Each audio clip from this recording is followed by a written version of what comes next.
భగవత్పాదులు వాటిని సమగ్రంగా చూసినప్పుడు దాంట్లో ఉండేది అద్వైతమే అని చెప్పి వారికి తెలిసింది. అయితే తరువాత రామానుజాచార్యులు వచ్చినప్పుడు వారికి దాంట్లో విశిష్టాద్వైతం కనపడింది. తర్వాత ఇతర ఆచార్యులు వచ్చినప్పుడు వాళ్ళకి ద్వైతము వాళ్ళ సిద్ధాంతాలు దాంట్లో కనపడ్డాయి. ఈ సిద్ధాంతాలన్నిట్లో చాలా సారూప్యాలు ఉన్నాయి. అందరూ భగవదారాధన మంచిదంటారు, స్వధర్మం పాటించాలి, పాపం చేయకూడదు, ఇది అందరికీ సమానమే. అయితే కొన్ని దగ్గరలో విభేదాలు ఉన్నాయి. అయితే సామాన్య మానవుడికి ఇప్పుడు ఆ పరతత్వాన్ని అనుభవించి ఏది సరియో తెలుసుకునే అవకాశము లేదు. అలాగే ఇప్పుడు పెద్ద శాస్త్రార్థాలు చేసి శాస్త్రీయమైన చర్చలు చేసి ఏది సరి అని తేల్చే పాండిత్యము లేదు. కాబట్టి సామాన్యమైన మానవుడు ఇన్ని మార్గాలు ఉన్నప్పుడు ఏది సరి అయినది అని తేల్చుకోవడం ఎలాగా అనేది ఒక ప్రశ్న. ఇది రిషికేష్ ఖండే అని ఆయన అడిగింది. అంటే ఇక్కడ అద్వైత సిద్ధాంతాన్ని శంకరాచార్యుల వారు ప్రతిపాదన చేశారు. అంటే ప్రతిపాదన చేశారు, సృష్టించలేదు, కల్పించలేదు. శంకరాచార్యుల వారు అద్వైత తత్వాన్ని ప్రతిపాదన చేశారు. అద్వైత తత్వం అనేది ఎప్పుడూ కూడా ద్వైత తత్వాన్నో అథవా విశిష్టాద్వైతంలో చెప్పినటువంటి విషయాలనో సర్వథాపి లేదు అని చెప్పదు. ఎప్పుడు కూడా అద్వైత తత్వం ఏం చెప్తుంది అంటే అక్కడ చెప్పినటువంటి విషయాలను కూడా తీసుకుంటుంది. కానీ అద్వైత తత్వం ఏం చెప్తోంది అని అంటే అక్కడికే ఆగడానికి వీల్లేదు, ఇంకా దానిపైన అద్వైతం అనేది ఒకటి ఉన్నది అనే దాన్ని చెప్తోంది. ఇప్పుడు ద్వైతం అనేటటువంటిది ఉండనే ఉంది. ఎందుకంటే ఇప్పుడు మనంతా కూడా ద్వైతావస్థలోనే ఉన్నాం. ఇప్పుడు నేను వేరు, వీడు వేరు, ఆయన వేరు అనేటటువంటి వ్యవస్థ, ఈ వ్యవహారం ఇదంతా జరుగుతోంది అని అంటే ఇదంతా కూడా ద్వైతంలోనే జరుగుతోంది, ద్వైతావస్థలోనే ఇదంతా జరుగుతోంది. అయితే అద్వైతంలో ఏం చెప్పారు? ద్వైతం లేనే లేదు అని చెప్పలేదు, ద్వైతం ఉందనే ఉంది. కానీ ఇదే అంతిమం కాదు, దీన్నే అంతిమంగా భావించద్దు, దీనిపైన ఇంకా దీన్ని దాటుకొని వెళ్లాల్సింది ఇంకోటి ఉంది అనేదాన్ని చెప్తున్నారు అద్వైతంలో. అదేవిధంగా ఇప్పుడు విశిష్టాద్వైతంలో చెప్పినటువంటి చాలా విషయాలు కూడా అవి అద్వైతం అన్నట్టుగా సమానమైనటువంటి విషయాలు చాలా ఉన్నాయి. శంకరాచార్యుల వారే తమ భాష్యంలో ఒక చోట చెప్పారు. ఏమిటి అనంటే ఈ సమానమైనటువంటి విషయాలు, అందరూ ఒప్పుకోవాల్సినటువంటి విషయాలు ఇతర దర్శనాల్లోనూ చాలా ఉన్నాయి. కాబట్టి మేమేం వాట్లనేం ఖండించట్లేదు, అక్కడ ఉన్నటువంటి విషయాలు విరుద్ధంగా లేవు అనంటే మేమేం వాట్లని ఖండించము, వాట్లని మేము కూడా ఒప్పుకుంటాము. కానీ ఎక్కడైతే విరోధం వస్తోందో అక్కడ మాత్రమే మేము వాట్లని ఖండిస్తాము అని చెప్పారు. కాబట్టి ఈ సిద్ధాంతాలు ఏవైతే ఉన్నాయో వాటిలో చెప్పినటువంటి విషయాల్ని సర్వథా లేవు అని అద్వైతం చెప్పట్లేదు, ఉన్నాయి. కానీ అక్కడితోనే ఆగడానికి వీల్లేదు, అదే అంతిమం కాదు.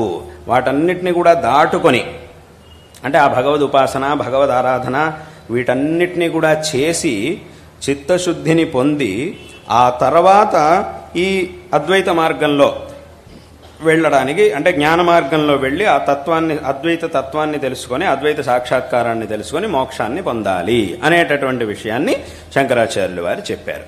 అందులో కూడా ఇంకో విషయం ఏమిటి?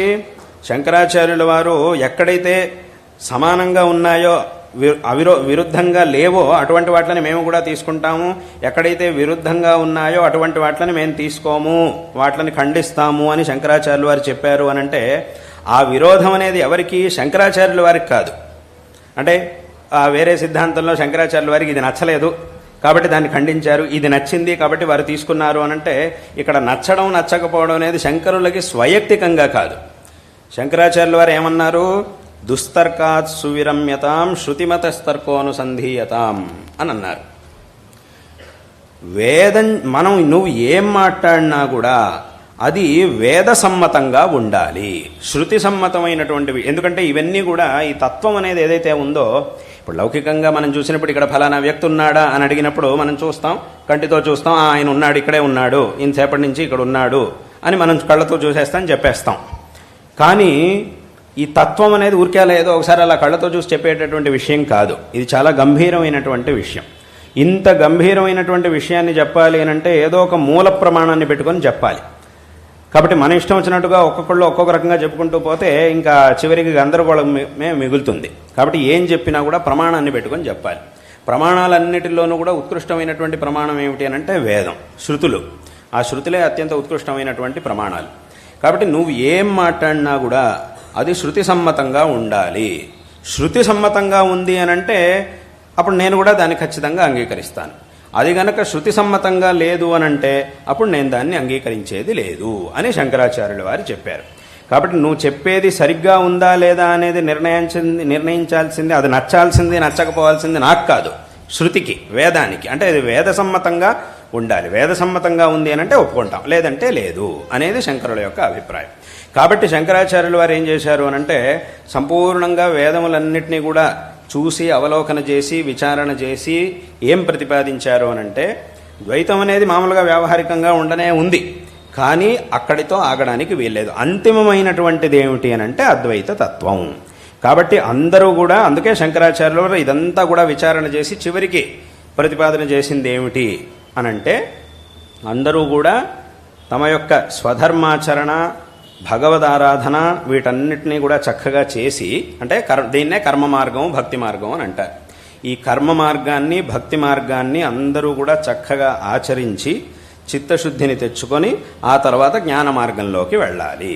జ్ఞాన మార్గంలో వెళ్ళి అక్కడ చెప్పినటువంటి తత్వాన్ని తెలుసుకొని అక్కడికి ఈ జీవితాన్ని, జ్ఞానాన్ని పొంది మోక్షాన్ని పొందాలి అనే విషయాన్ని శంకరాచార్యుల వారు చెప్పారు. కాబట్టి ఈ కర్మ మార్గం మరియు భక్తి మార్గం అదేవిధంగా జ్ఞాన మార్గం అని 3 మార్గాల్ని మన శాస్త్రముల్లో ఉపనిషత్తుల్లో వీటన్నిటిలో కూడా చెప్పారు. వాటిలోనే శంకరాచార్యుల వారు కూడా ప్రతిపాదన చేశారు. అక్కడికి 3 మార్గాలు, కర్మ మార్గం, భక్తి మార్గం, జ్ఞాన మార్గం.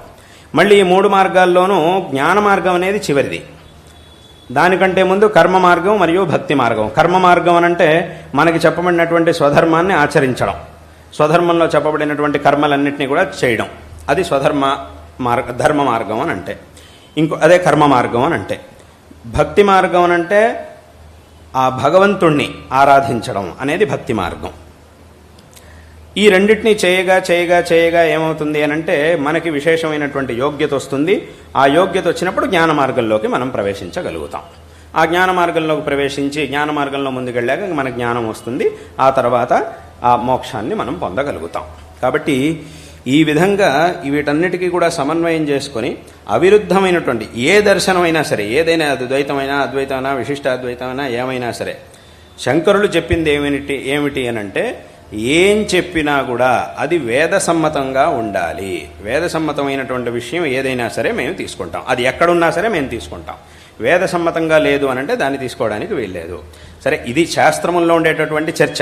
యథావత ఇప్పుడు జనాలకు కావాల్సినటువంటిది ఏమిటి అనంటే ఇప్పుడు చెప్పినట్టుగా మన యొక్క స్వధర్మంలో పరంపరగా వచ్చినటువంటి కర్మలని నిష్కామంగా ఆచరిస్తూ భగవంతుడి యందు అచంచలమైనటువంటి శ్రద్ధాభక్తుల్ని కలిగి విశేషంగా యథాశక్తి భగవంతుడిని ఆరాధిస్తూ ఉంటే అప్పుడు ఈ కర్మ మార్గంలోనూ భక్తి మార్గంలోనూ మనం వెళ్ళగలిగిన వాళ్ళం అవుతాం. తద్వారా మనం చిత్తశుద్ధిని పొందుతాం. ఆ తర్వాత మనం జ్ఞాన మార్గంలో వెళ్ళి మోక్షాన్ని పొందగలుగుతాం. అది ఇక్కడ చెప్పినటువంటి విషయం.